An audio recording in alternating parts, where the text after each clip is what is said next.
Hey, back with another modern game. This time going to be trying to rock control version of Scapeshift. Not sure if it's the best version. Haven't really tried the primevals or the one with black. But I don't know. I've been liking this. Been playtesting it a bit. My hardest decision was running a certain percentage of dig spells, so to say. I guess like hand selection, things like that. Uh, Tried Seer Visions, tried to Anticipate with the new edition of that. I'm not really sure which one's the right one. I've liked Anticipate. I think it's a very underrated card in Modern. I like its instant speed is really the best part, and finding cards that you're digging for there instead of scrying waiting a turn. Works a little better with Snapcaster Mage, not so much on cost, but more so on tempo. And my problem was the balance between other dig spells and peer through depths, or even the total quantity of all of them. And I don't know if this is right. This is what I've been working with recently. I'll probably try cutting down to 5 instead of 6, maybe even less. I've seen a lot of lists just play like 2 peer through depths even, and more removals. I don't know. That could be right. It's probably meta dependent. And the core of the deck's pretty much the same. The ramp's usually about the same. I see a lot of lists play to Farseek. That's probably good too. I tried it. I didn't like it. It didn't really seem to increase the clock, or the number of turns rather. Um, I rock the 4 bolts. I've actually seen a lot of lists steer away from this.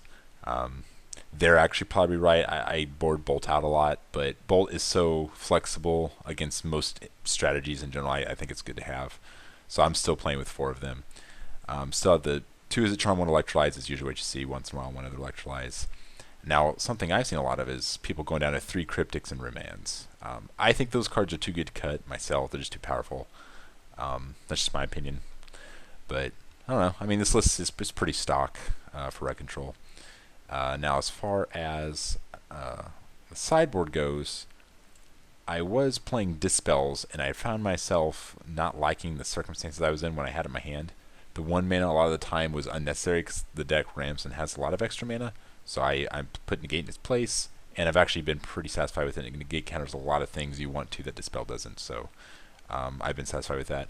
In my opinion, I think the worst matchup for this deck is Splinter Twin, which is not a good matchup to be poor against. And when I say poor, I don't mean it's very unfavorable. It's just, if I had to pick a worst matchup, I'd probably say it's Splinter Twin.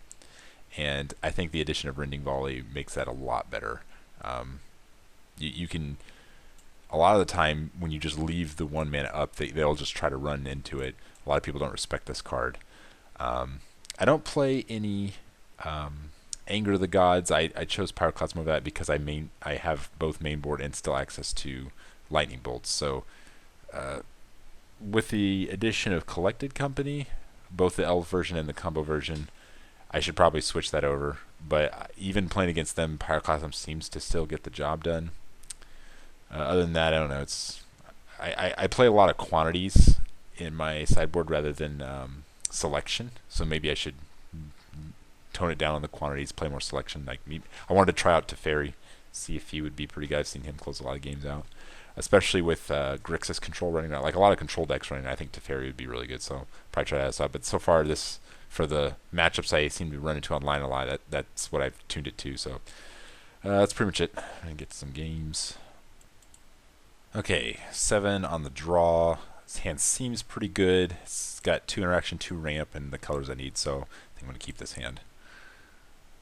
I've typically led with fetching for Breeding Pool, but a lot of the time I haven't found myself needing to do that as much. But I think I am going to do that here just because I can still do it on curve, and I need the blue mana. Tron, okay, so I think this is a good matchup. I don't have a lot of practice with it though. Just like in concept, it seemed good.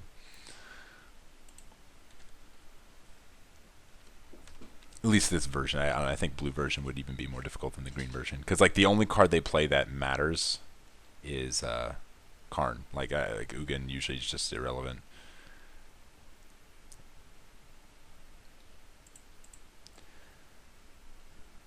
I usually, if I can help it, I try to fetch for shocks. That way I still have enough basics for the ramp spells I have, because the ramp spells in this deck only get basics.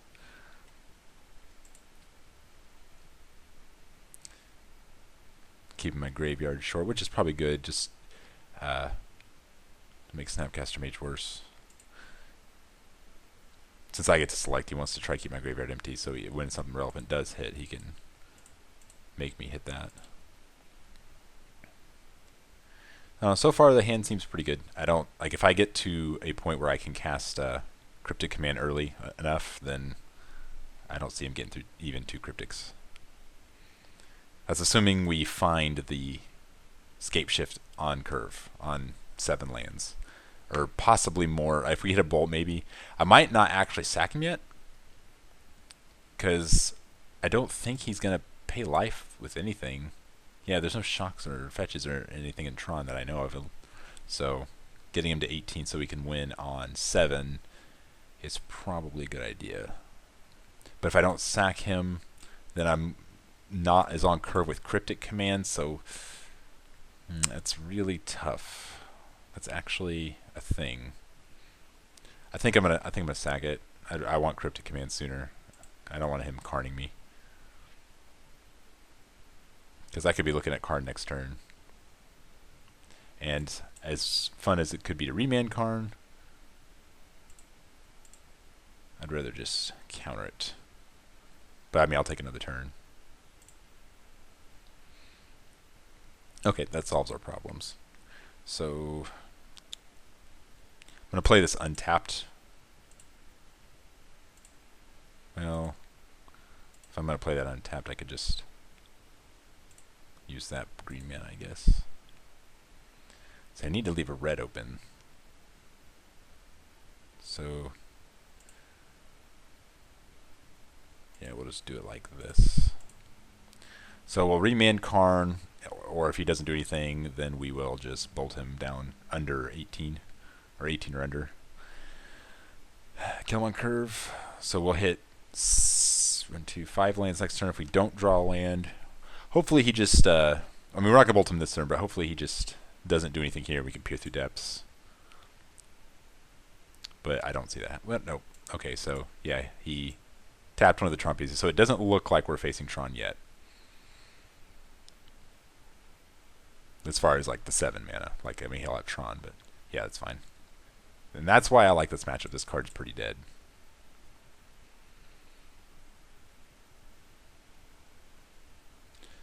Okay, he's gonna make me exile my thing, which is fine. Oh, okay, no.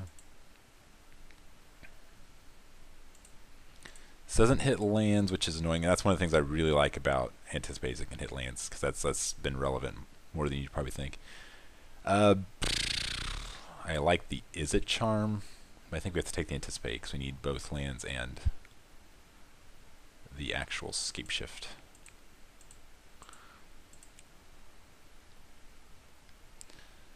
So I could be greedy and try to anticipate into a land, but it has to be blue for the Cryptic to stay up. But I mean, I still have remand. So I think I'm going to do it. I'm going to be greedy.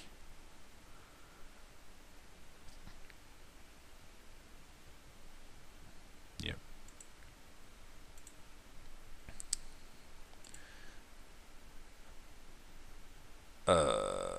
So I've learned that you take the Scapeshift when you can. Because you can be put in situations where you just can't find it. You just keep digging and digging. Your hand gets smaller. But taking the land here does put Cryptic Command live, and that's like what 3 cantrips. And I do have another Anticipate. I like having Cryptic live, but I think with remand, 1, 2, 3. Actually, I'm 2 lands off. I am going to take the land.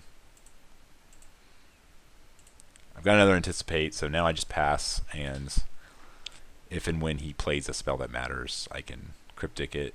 Or I could remand and Anticipate, which I think is actually what I'm going to do if it's just Karn. So he's going to go get another tower, I assume.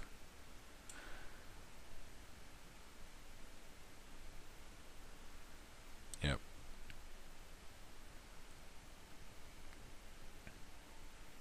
I'm not too familiar with the post-board game. So Worm Coil, obviously we don't want that to hit us. So he could play the second tower, play it again. Or did you already play it? Yeah, you already played it. Yeah, you got a plant, okay. Yeah, I think I'm just going to cycle a remand and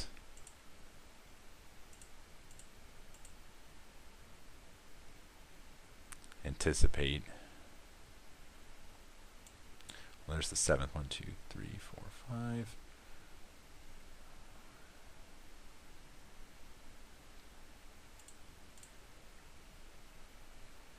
Just gonna get an island. Come on, maybe up.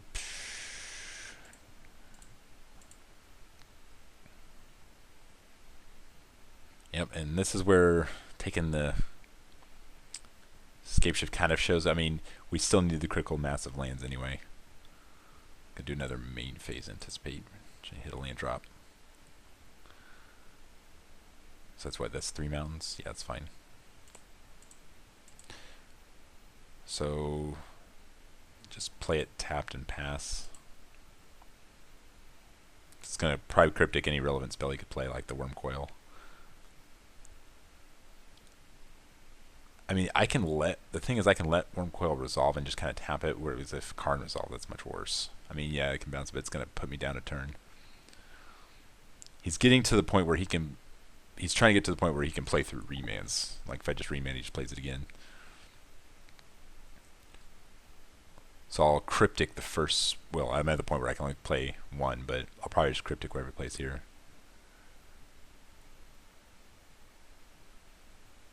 Well, I mean, if I top deck Scapeshift, I can bolt and remand. That way he can be dead if I top deck the Scapeshift, or top deck something to find the Scapeshift.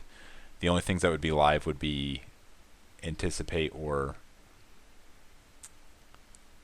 peer through depths, because Snapcaster I won't have enough mana to do that. If he does nothing, then I'm just gonna bolt him. Just get it out of my hand. This is my moment to do it. I mean, I can always save bolt till the turn I actually play the Scapeshift, since he's not going to count anything. There it is. Alright, so add manas. 3, 4, 5, 6, 7. Yep.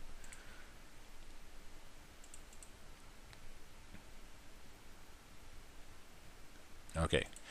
So yeah, I mean, game 1's almost an auto win. Now for Sid boards,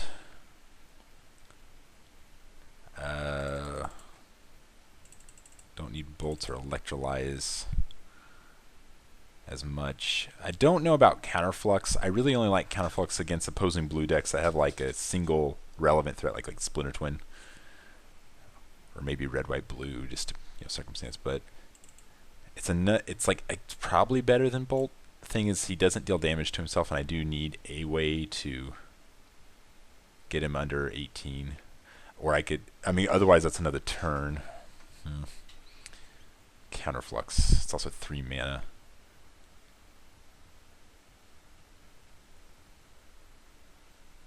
I don't know. I mean, the bolts are pretty dead. And going under 3, I'm not going to really draw on enough. Attacking with Secure Tribals. I mean, it could work. He's going to take out pretty much all his removal. Yeah, I think having more counter spells is good. Yep, I can just go to 8 lands. I'd rather do that. Well, now I'm down a card. Yeah, 2 bolts or 2 counterflux. I'm gonna do 2 counterflux. I think that's right. Sideboarding's hard. Magic's hard.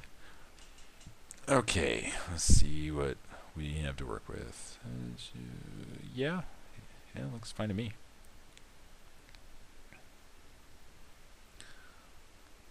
His absence of pressure, I'm not as, these don't bother me as much.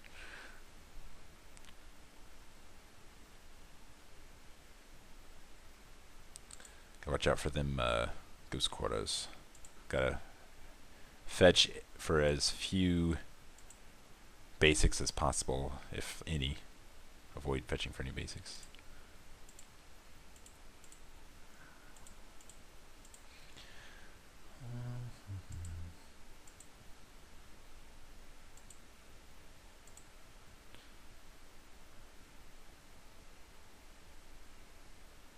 So we're just going to be pretty much doing a draw-go control deck, I guess. Avoid tapping out after turn 1 for, especially with him on the play, for ramp spells. Like if I draw a Sakura Tribal here, I almost certainly will not tap out for it. I'd like to just draw lands. It's like that right there. This sucks. Especially like if that was a shock land, it wouldn't be so bad. But I just can't. I can't tap out here. Hopefully he plays nothing, and I can anticipate. That's what I would like to do.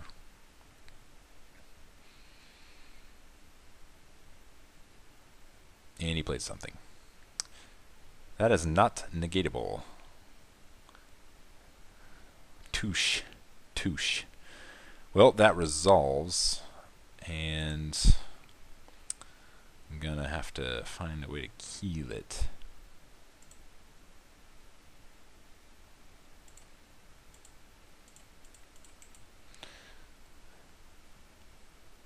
Now I actually would like Sakura Tribelder. Yeah, this is awkward. To stay on my... Like, I don't like exposing Valakut. So I actually probably just shouldn't take it. Like, it's the risk of not being on curve with land drops versus at Valakut being exposed. Because I'm probably going to be in a situation where I need both to kill him. So yeah, I don't think I can afford to take the Valakut here. And I'm probably going to end up missing a land drop because of it. Okay. And we have to get red here so we can turn on our red spells, preferably, more referring to Counterflux. Wom wom. I mean, like, there's nothing I can do about that. So, I mean, we can afford to take up blitz. We're pretty much at the point now. One hit from this thing means we have to kill him on 8 lands. So I guess I just start ramping up. If he plays a second Worm Coil, then... Okay, so I can't afford to wait 2 turns in case he plays a second Worm Coil next turn, so I need to be able to start tapping him with Cryptic. So I'm going to hard cast this. And get an island. And leave up Negate and or Peer Through Depths.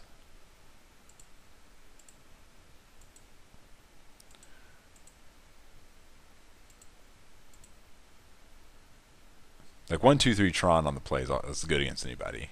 Even in less favorable matchups like this one for him. Excuse me, him or her.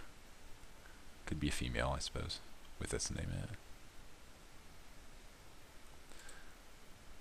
Could just say them, I guess. Okay, you know, beats 26. Gotta keep him under 36. Either that or get more lands, but I'm already 2 mountains deep. Spellskite. That's pretty good. So that would make it 24 damage. Well, hold on. 2, 4, 6, 4.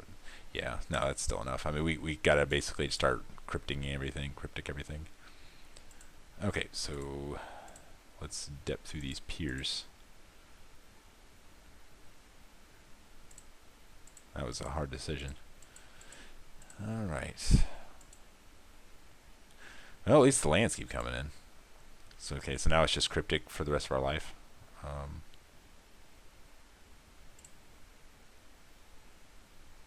So I could 1, 2, 3, 4, 5, 6, 7.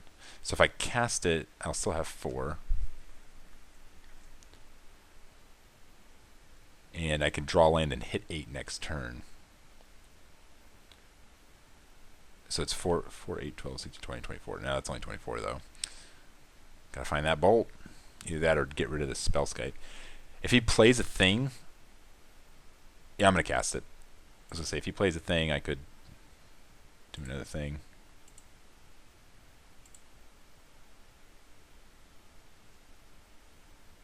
That wasn't very informative.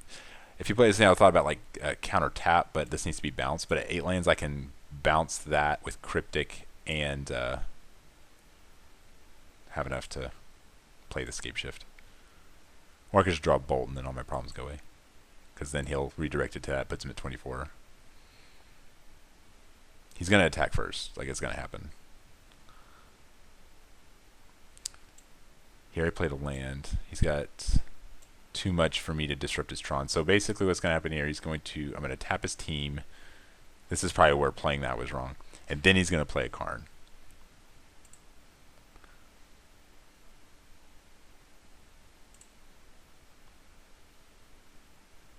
Yeah, I don't even have to use the thingamajigger. Yeah, Karn here sucks. Karn really puts us behind. What we could have done, obviously, is not... We could have just suspended the... No, we didn't have mana for that. Untapped. 1, 2, 3, 4. No, yeah, we could have just suspended it. But here we're going for the win. And... not quite.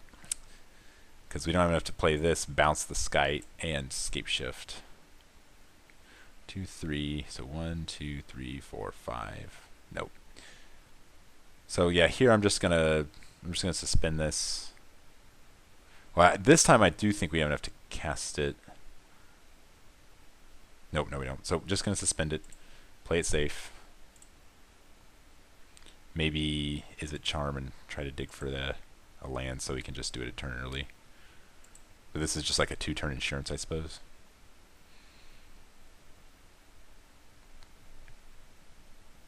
It's hard to lose when you have a bunch of cryptics. Like the card does everything.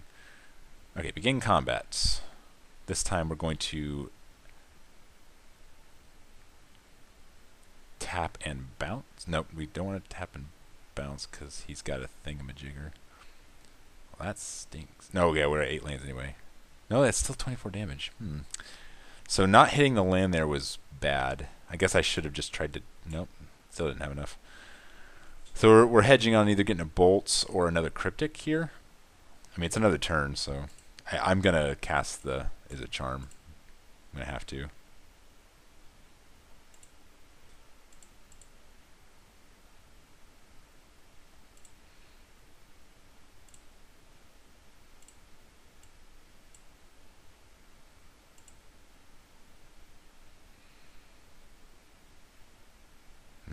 Not what we want. He's pretty much safe right at this number as long as he has a Skite.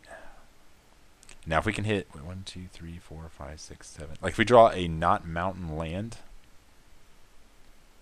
next turn. Or did I suspend that last turn? No, yeah I did. So we still have 2 more turns.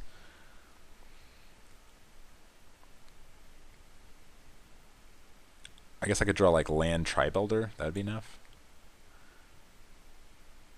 Ugin's actually fine. I don't want to waste a counterspell on Ugin. I'll take 3 damage. This way I can use a charm. Because I've got this to get rid of. So that's at least one good card there. Okay, that's really easy. So here we want I guess a Tribuilder? Or I guess really anything that'll ramp us up a land. That might be it. We can Snapcaster a Search for Tomorrow. Okay, so there's 1, 2, 3. So there's 7 mountains. I think that's enough to kill him.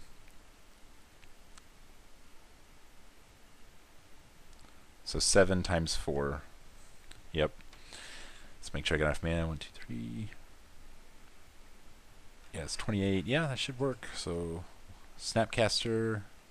1, 2, 3. Yeah. Okay. Let's do it.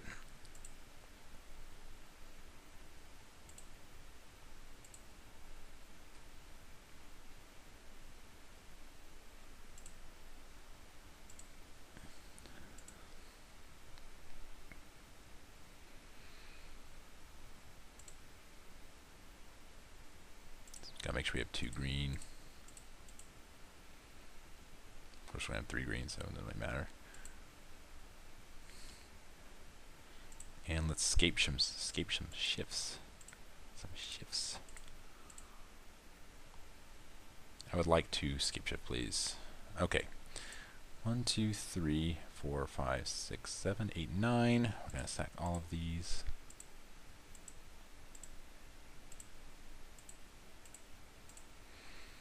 And we get the 2 Valcuts and every other mountain in the deck.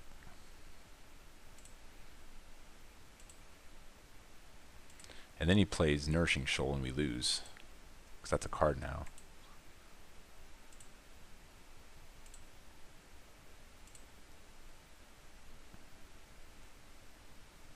We have one remain. Did I skip one?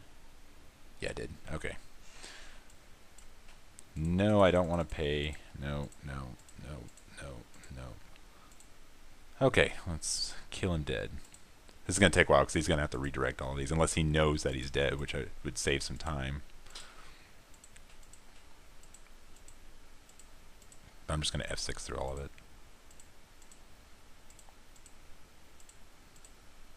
Yeah, okay. Well, that was the Tron matchup. It's a pretty good matchup, I think. They just have a lot of permanent interactions that makes the deck strong, and we just don't play permanents. I think that's why the matchup's good. I don't think I'm that great with. I think Scapeshift can be hard to play at a competitive level, but with matchups like this, it's pretty autopilot. So you didn't get to see me be atrocious with it, but thanks for watching, guys.